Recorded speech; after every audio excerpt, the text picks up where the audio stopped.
Salut Evelyne, Bonjour, Pablo. merci d'avoir accepté mon invitation.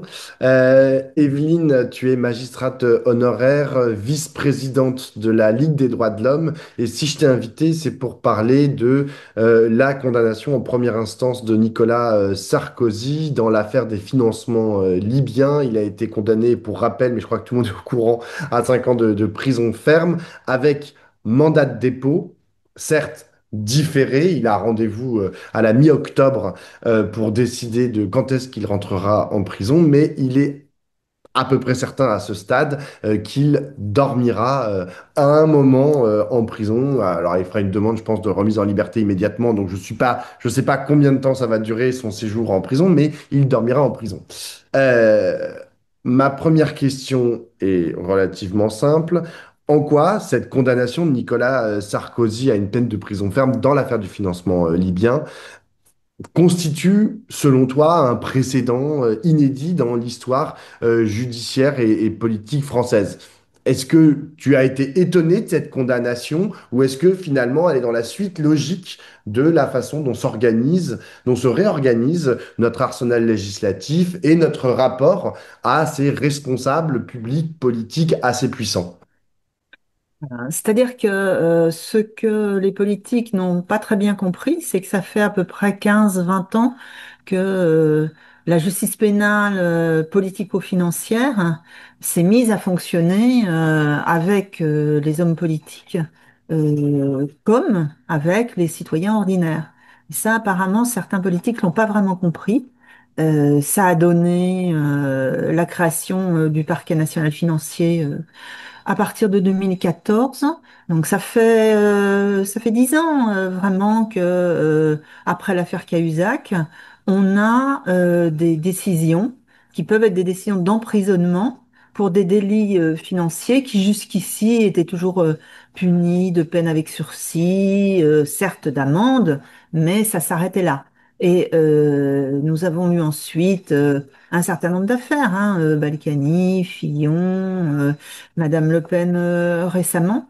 Et c'est vrai que bon, le syndrome Tefal qui était décrit par Jacques Chirac, à savoir tout ça c'est pas grave, ça glisse, et où le principe Pasqua, c'est-à-dire oui quand il y a une affaire, de toute façon faut créer une affaire dans l'affaire ce qu'il savait très bien faire.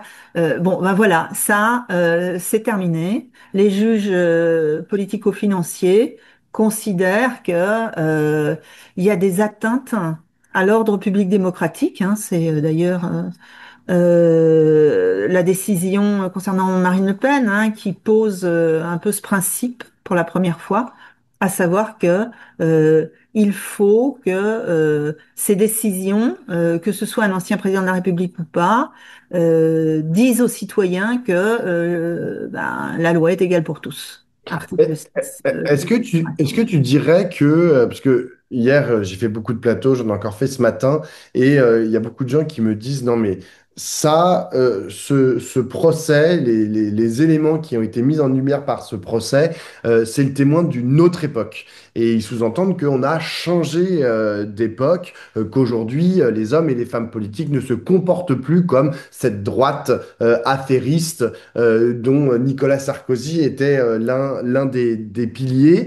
Est-ce que tu souscris à ce genre de... Là, tu m'as parlé de l'évolution du droit Oui. et de l'évolution des juges, mais est-ce que tu souscris en fait au fait que bah, finalement bah, le politique s'est aussi adapté en fait à ce changement du droit et des personnels de justice en ben, essayant d'aller un peu plus vers la probité, vers sa propre probité. Bah, c'est très très difficile à dire, hein. On ne peut pas prédire l'avenir.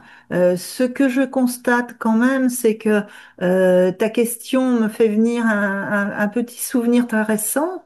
Après le problème de Madame Le Pen devant le Parlement européen, enfin à cause du Parlement européen pour détournement de fonds publics, où on avait quand même des sommes très importantes hein, qui ont été constatées dans le jugement.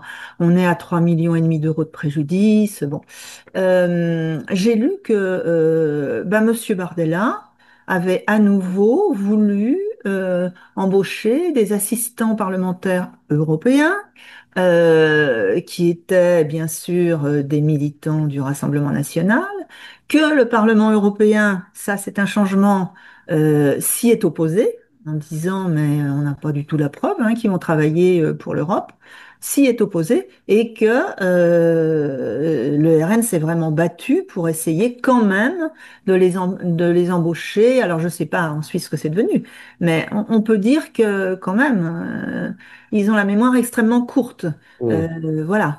Je pense qu'il y a un vrai problème de contrôle, en fait, du financement des fonds publics pour les campagnes électorales, pour les partis. On sait très bien que les partis se font une sorte de matelas hein, avec les campagnes électorales. Ils reçoivent beaucoup d'argent public, et c'est la loi. Et l'idée, c'est quand même toujours d'essayer de surfacturer, d'avoir plus d'argent public, de minimiser les factures, de façon à mettre un peu d'argent de côté pour faire fonctionner le parti. Et ça, on pourrait aller plus loin peut-être dans l'évolution de la législation en permettant à la Commission nationale de contrôle de campagne des fonds publics pendant les campagnes électorales, peut-être de contrôler en direct, immédiatement, parce que là, elle contrôle après coup la commission des comptes de campagne. Elle se fait communiquer les comptes de campagne et puis elle regarde après. Je pense que ça serait très très bien de contrôler en temps réel. Peut-être que ça permettrait d'éviter d'autres affaires. Et puis je vois bien aussi quand même, pour répondre à ta question, me vient l'exemple de Madame Dati quand même, et peut-être malheureusement de Madame Hidalgo. Madame Dati, bon, elle a quand même une affaire qui va être jugée hein, pour des honoraires d'avocat assez mirobolants qui, semble-t-il, selon l'accusation, ne correspondent à aucun travail. Mais ça n'empêche pas que elle semble continuer, en tout cas déjà à nier les faits. Il y a d'autres affaires après cette affaire, bon, pour laquelle elle n'est absolument pas du tout mise en examen, donc présomption d'innocence, mais il y a quand même un peu un halo d'affaires autour de cette personne. Mm. Et puis quand on voit la réaction, je prends Madame Dati, extrêmement violente contre des journalistes qui lui parlent de ses affaires et qui lui demandent si elle a des explications à donner, on se demande si la classe politique a bien compris quand même. Ce qui est intéressant, c'est que ce soit pour les bijoux cachés de Rachida Dati ou pour l'affaire du financement libyen, l'origine de ces affaires, c'est la presse. Alors, il est pour la première, c'est Libération, pour la seconde, c'est Mediapart. Il est Oui, heureux que la presse mais oui. puisse investiguer et trouver ce genre de malversations et les mettre à jour, quoi. Euh, mais au fond, s'ils le font, s'ils arrivent en fait à parler de ces affaires, ça veut dire que c'est faisable. Mais bien sûr. Pourquoi est-ce que la justice, par elle-même, en fait, n'arrive pas à dire qu'il y a un problème dans le financement libyen ou qu'il y a X milliers, centaines de milliers d'euros que Rachida Dati a omis de déclarer? Parce que c'est un peu la caractéristique de la justice économique et financière, du parquet national financier. Toutes ces affaires, mais ça date de longtemps, de l'affaire Urbain et d'autres affaires. Toutes ces affaires, c'est vrai qu'elles ont souvent pour origine soit maintenant la presse, mais auparavant un contribuable, un citoyen ordinaire, l'association Sherpa ou l'association Anticorps ou Transparency International. Ce sont des affaires qui pour la plupart, c'est vrai, sont signalés par une autre, enfin, sont initiés au niveau enquête par une autre autorité que le parquet. On parlait tout à l'heure du Parlement européen. Bon, c'est lui hein, qui a dénoncé en fait les faits concernant le MoDem, concernant l'affaire Le Pen ou le Parlement français concernant l'affaire Fillon. C'est vrai que le parquet souvent ne se saisit pas d'initiative, mais parce qu'il est tout simplement pas informé, premièrement. Donc, c'est des affaires vraiment particulières qui sont dénoncées par des gens qui ont quand même le souci de l'intérêt public, ou tout simplement des affaires qui sont dénoncées par d'anciens concurrents en matière économique et financière. Souvent, c'est des entreprises qui en dénoncent d'autres, ou quelqu'un qui est une ancienne petite amie qui va dénoncer son ancien amant qui n'a pas payé ses impôts en matière de fraude fiscale. Quand on est un juge financier, c'est essentiellement ça, hein. C'est soit un concurrent, soit un proche qui n'est pas content. Donc voilà, ça c'est quand même la particularité de ces affaires, hein. Et puis deuxièmement, bah, comment ça se fait que la justice ne se saisit pas d'elle-même? Ben, c'est l'éternel problème aussi des moyens et donc des enquêteurs. Parce que c'est vrai que la police peut tout à fait être à l'origine d'une enquête, mais il faut savoir que les officiers de police judiciaire qui sont très spécialisés et qui s'occupent de ces affaires sont littéralement mais surchargés, mais vraiment surchargés. Il y a à peine 100 officiers de police judiciaire à l'office central qui s'occupe de la délinquance financière. Bon, il en faudrait 200 ou 300. Et chacun a des dizaines, des centaines de dossiers. Donc déjà à traiter. Alors on n'est pas étonné que, évidemment, ils ne suscitent pas de nouveaux dossiers, quoi. Il faut déjà qu'ils arrivent à traiter ceux qu'ils ont à traiter. Donc ça, c'est vraiment un vrai problème de la justice financière, plus encore que du reste de la justice. C'est que, évidemment, on comprend bien que il n'y ait pas de renforcement des moyens de cette justice-là en particulier, parce que ça n'arrange pas tout le monde. Alors, rentrons maintenant dans le dur du jugement. Comme je l'ai dit, Nicolas Sarkozy a été condamné pour association de malfaiteurs avec mandat de dépôt différé. Prenons d'abord association de malfaiteurs. Donc, il a pas été condamné pour notamment blanchiment ou financement illégal, enfin pour corruption ou financement illégal de campagne. Euh, Est-ce que pour toi, c'est un problème, cette qualification d'association de malfaiteurs? On voit que des deux côtés du spectre politique, à la fois à droite, dans ceux qui soutiennent Nicolas Sarkozy, on te dit, mais c'est dégueulasse, il a été condamné sans preuve. Il a été condamné parce que il avait comme ambition de financer illicitement sa campagne, mais il n'y a pas de preuve de financement illicite de sa campagne. Mais il y a aussi à gauche, j'ai vu par exemple Raphaël Kempf, qui est un avocat bien connu à gauche, qui a été d'ailleurs candidat insoumis à Paris aux dernières législatives. Raphaël, il dit, bah, de toute façon, ça montre à quel point association de malfaiteurs, c'est nul, il faut le supprimer du code pénal. Voilà le post qu'il a fait Oui. sur Instagram. Toi, comment est-ce que tu te situes par rapport à ce débat sur l'association de malfaiteurs? Alors, c'est sûr que le délit d'association de malfaiteurs est un délit fourre-tout, attrape-tout, et qu'il est très utilisé, notamment en matière terroriste ou en matière de trafic de stupéfiants, quand on n'a pas la preuve formelle de la participation directe à l'infraction de la personne. Bon, prenons le cas de Monsieur Sarkozy. Il est vrai que on n'a absolument pas de chèque de 50 millions d'euros, par exemple, de Monsieur Kadhafi à Monsieur Sarkozy, ça, ou des factures. Non, ça n'existe pas. C'est le propre des infractions financières. Ce sont des délits occultes, des délits cachés, des délits dissimulés. Donc, faut pas s'attendre à retrouver l'argent facilement, mais vraiment pas du tout. Dire après que, alors l'association de malfaiteurs, c'est l'idée d'avoir participé à une entente établi en vue de la commission d'une autre infraction, délit ou crime. Et là, l'association de malfaiteurs, dans le cas de M. Sarkozy, c'est que, il a été relaxé pour corruption. Il n'y a pas de preuve hein, de pacte de corruption directe entre Kadhafi et Sarkozy. Il n'y en a pas. Mais ses deux plus proches lieutenants, à savoir M. Hortefeux, M. Guéant, ont eux-mêmes été condamnés pour corruption. Et le raisonnement du tribunal, c'est ils sont allés en Libye, ils sont revenus, Monsieur Sarkozy lui-même y est allé.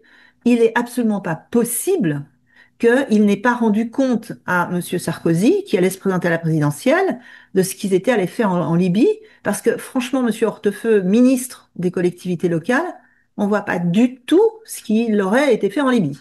Et puis, il y a d'autres éléments matériels, contrairement à ce qu'on dit, hein, il y a beaucoup de traces, mais qui sont pas des preuves directes. Il n'y a pas d'argent sur les comptes campagne électorale Sarkozy provenant directement de Libye. Mais il y a des indices extrêmement, des preuves en faisceau d'indices.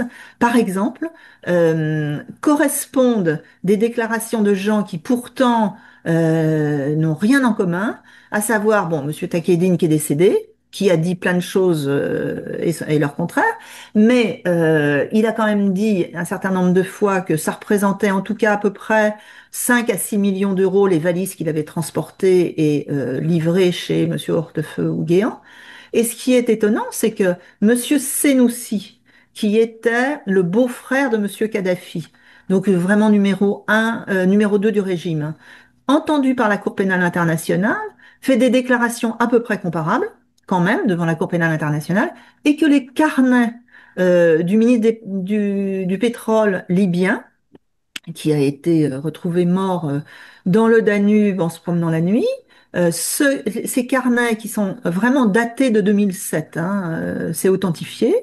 Donc, bien avant la mort de Kadhafi, ces carnets qu'il remplissait pour lui-même euh, attestent, décrivent la remise d'à peu près 5 à 6 millions d'euros en 3 fois de différents personnages libyens à des intermédiaires comme Takedine ou Djouri, de façon à permettre de financer la campagne électorale présidentielle de M. Sarkozy. Donc, par exemple, voilà, c'est un exemple parmi tant d'autres. Enfin, ça fait quand même trois témoignages, et puis, enfin, deux témoignages complètement convergents. Et puis, des carnets authentifiés et écrits. Donc, cette association de malfaiteurs, elle doit être confortée par des éléments matériels. Il me semble que ça, ce sont des éléments quand même matériels, notamment les carnets. Et puis, les perquisitions dans les ordinateurs. Il y a eu des perquisitions dans les ordinateurs de Monsieur Takedine, de Monsieur Gobert, qui est un des prévenus aussi dans cette affaire, qui ont attesté qu'il y avait des documents très troublants concernant le financement de cette campagne. Puis, par exemple, des relevés d'identité bancaire. Qu'est-ce que faisait un relevé d'identité bancaire de Monsieur Hortefeux chez Monsieur Taquiedi? On ne sait pas. Qu'est-ce que faisait un relevé d'identité bancaire de Monsieur Guéant chez Monsieur Djouri? Tout ça, c'est les deux, ce sont des intermédiaires du régime libyen des affairistes. C'est quand même curieux. Ouais. Et pourquoi Monsieur Guéant a loué un coffre-fort de 10 mètres carrés dans lequel on se tient debout pour mettre soi-disant les Discours discours de de campagne Sarkozy. de Monsieur Sarkozy? C'est quand même très étonnant. Donc, à partir du moment où l'association de malfaiteurs, elle repose sur des éléments matériels, c'est vrai que c'est pas toujours le cas dans un certain nombre notamment de procès terroristes. Cette infraction a été utilisée de façon beaucoup trop large. Beaucoup trop large. Je me souviens des plaidoiries de Vincent Brengart dans l'affaire Samuel Paty, où il expliquait deux de ses clients qui avaient notamment même pas été en relation avec l'assassin de Samuel Paty, ont été condamnés pour association de malfaiteurs. Et il expliquait ça, il n'y avait aucun élément matériel dans cette affaire. Mais là, on peut pas dire que c'est le cas. Deuxième sujet, le mandat de dépôt. Alors, certes différé, mais mandat de dépôt Eh oui. quand même, qui entraîne une exécution immédiate de la peine, malgré la possibilité d'un appel qui Oui. sera donc pas suspensif. Est-ce que d'après toi, il est justifié dans une affaire comme celle de Nicolas Sarkozy, ou bien est-ce que ça pose un problème un problème d'équité en fait par rapport à la loi? Parce que je rappelle donc que Nicolas Sarkozy va faire appel, hein, il l'a dit, mais qu'il va quand même aller en prison, donc il sera présumé innocent et en prison. Alors, c'est ça, c'est un statut hybride. Alors d'abord, le principe, c'est quand on est condamné par un tribunal pénal, on fait appel, ça suspend la peine. Ça, c'est le principe et c'est très important parce que le droit d'appel, c'est le droit d'être rejugé par trois juges. Comme il y a déjà trois juges dans le premier tribunal, il y en a trois juges devant la cour d'appel. Donc ça, c'est un principe qu'il faut absolument garder parce qu'on est présumé innocent quand on est rejugé à l'audience de la cour d'appel. Et les gens qui sont... Le problème, c'est que il y a des cas où effectivement on se dit bon, on a jugé telle personne, elle a fait appel, mais ça pose un problème de la laisser en liberté en attendant que la cour d'appel statue, c'est-à-dire dans 6 mois, 1 an, 2 ans. Alors, c'est évidemment le cas, par exemple, dans les infractions contre les personnes, les récidivistes, etc., où on n'a pas du tout envie que, je sais pas, une femme victime de violences conjugales dont le mari est condamné ou le compagnon est condamné, si c'est très violent, on n'a pas du tout la volonté, évidemment, que ça puisse recommencer. C'est pour prévenir la récidive. Donc, on met dans ce cas-là une peine d'emprisonnement avec mandat de dépôt. C'est ça l'exécution provisoire. Mais c'est aussi le cas, par exemple, de quelqu'un qui conduit en état alcoolique, qui est condamné, qui fait appel. Et on se dit, on n'a pas du tout envie quand même qu'il reprenne le volant en sortant du tribunal. Donc il fait appel, mais on met l'exécution provisoire pour suspendre le permis de conduire, qu'il puisse plus conduire en attendant la décision de la cour d'appel. Donc, il y a des cas où ça se justifie totalement. Là, on n'a Maintenant, pas peur de la dans le récidive cas, avec Nicolas Sarkozy. voilà, dans le cas de Monsieur Sarkozy, le tribunal a motivé sur le fait que, en gros, il a pas dit ça comme ça, mais c'était, à son avis, quelque chose, enfin, des faits qui étaient extrêmement graves, parce que c'est quand même une sorte de collusion. Même si on n'a pas retrouvé les fonds, on est d'accord, hein, mais beaucoup d'éléments montraient qu'il y avait déjà des millions d'euros de toute façon qui avaient été donnés par la Libye à différents intermédiaires, et ensuite il y a des comptes évidemment dans les paradis fiscaux. Bon, il y avait vraiment ce problème de gravité en fait de l'intervention d'une puissance étrangère, en plus un dictateur, dans la campagne électorale française de 2007, présidentielle en plus, c'est-à-dire l'idée que ça aurait pu quand même fausser le suffrage universel. Enfin, c'est quand même un vrai problème démocratique. Et puis, deuxièmement, je crois que pour le tribunal, ça a été, c'est vrai, on peut tout à fait discuter ce raisonnement, mais peut-être que il était ministre de l'Intérieur à l'époque. Plus que tout autre, il devait respecter la loi. Et c'est d'autant plus grave qu'il était ministre de l'Intérieur d'avoir commis ce qu'on appelle une association de malfaiteurs. Voilà. Donc je pense que c'est les deux éléments et c'est ce qu'on appelle l'ordre public démocratique. Bon, on verra, mais je pense que les juges ont pensé vraiment à l'article 6 de la Déclaration des droits de l'homme. La loi est la même pour tous, Mm. soit qu'elle protège, soit qu'elle punisse. Et donc, elle est la même pour tous, ça veut dire aussi que quand la personnalité du prévenu fait que les faits sont d'autant plus graves, quand on est ministre, eh bien, on met un mandat de dépôt différé. Donc, c'est pour accroître, si je te suis La bien, pour gravité, accroître la gravité, la sévérité de la la peine. sévérité de la peine, à mon avis, c'est tout à fait ça. C'est pour donner un message dans une société française qui, quand même, ne croit plus du tout à la politique, pense en gros que quand on voit les enquêtes Cevipof, 74% des hommes politiques sont corrompus. Ce qui est évidemment pas le cas, bien sûr, mais les gens ont tendance à penser qu'ils sont tous corrompus, tous pourris. Je pense que c'est aussi de la part des juges, inconsciemment sans doute, mais les juges vivent dans la société, un signal pour dire, voyez, la justice, elle s'applique et sévèrement pour tout le monde, même si c'est un président de la République. Alors, bon, après, c'est un débat. Juridiquement, en matière civile, c'est-à-dire, tu vois, si tu payes pas tes loyers, si tu as une dette, si bon, t'as des problèmes avec ton employeur. Bon, l'exécution provisoire est de droit en matière civile, donc pour des problèmes en gros d'argent. Et tu as un recours immédiat devant le premier président de la Cour d'appel. Et je trouve que c'est un problème qu'en matière pénale, il n'y ait pas de droit de recours immédiat. Ça devrait être une amélioration possible de la loi.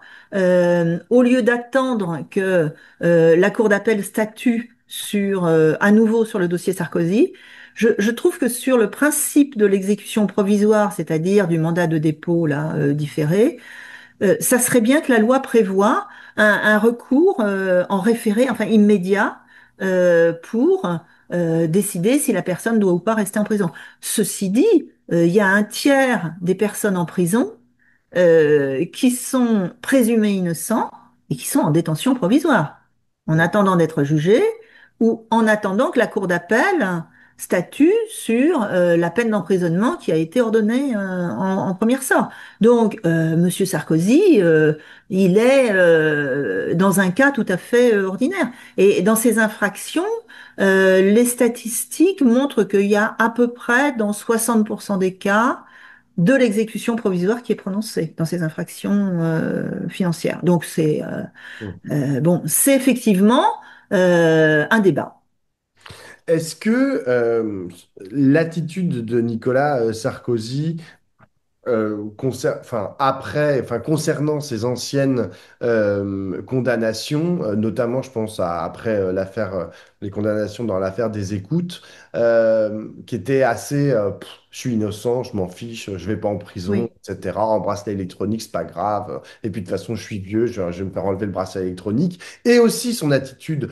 Et celle de pendant le procès et au sortir du procès où il dénonce une caste de juges qui le haïssent, hein, ce sont ces mots, hein, des gens qui me haïssent, ce sont ces mots à la sortie du tribunal. Est-ce que ça aussi, ça a pu participer à motiver cette décision du mandat de dépôt immédiat? Enfin, le mandat de Non, dépôt. je pense que c'est plus ce que je te disais tout à l'heure, c'est que les juges ont quand même un souci d'ordre public démocratique, tout simplement. Quand on est magistrat, d'abord on est trois, donc je vois pas trop trois magistrats de la 32e chambre du tribunal correctionnel qui ne fait que juger des affaires politico-financières.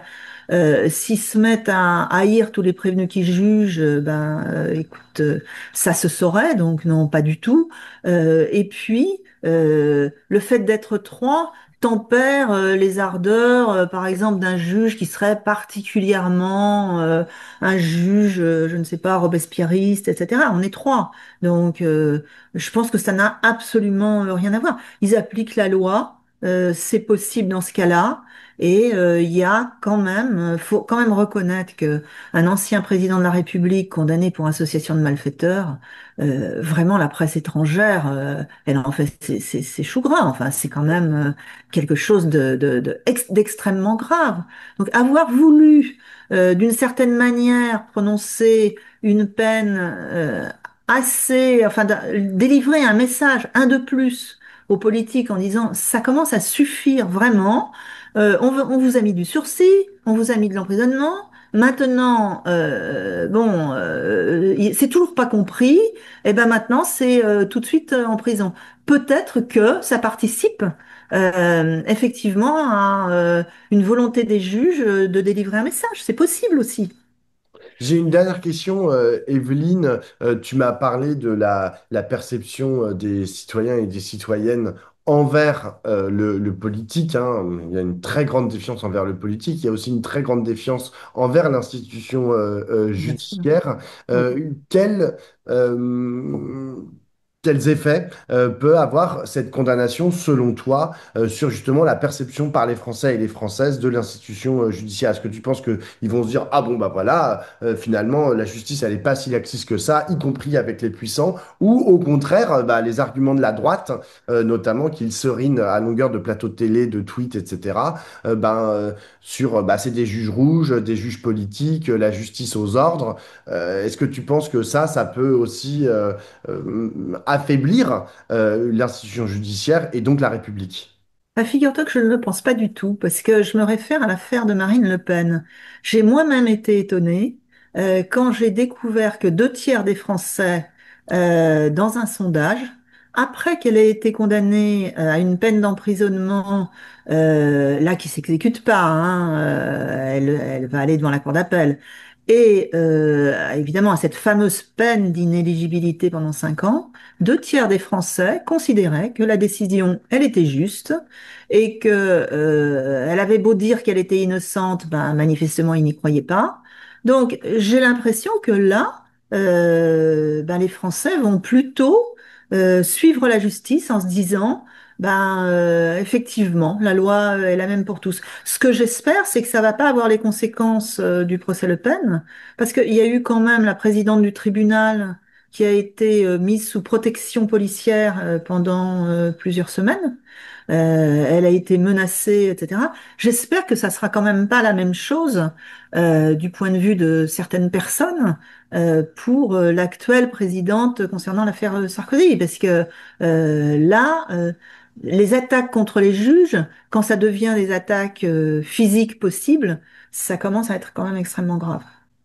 Merci beaucoup, Evelyne. Merci.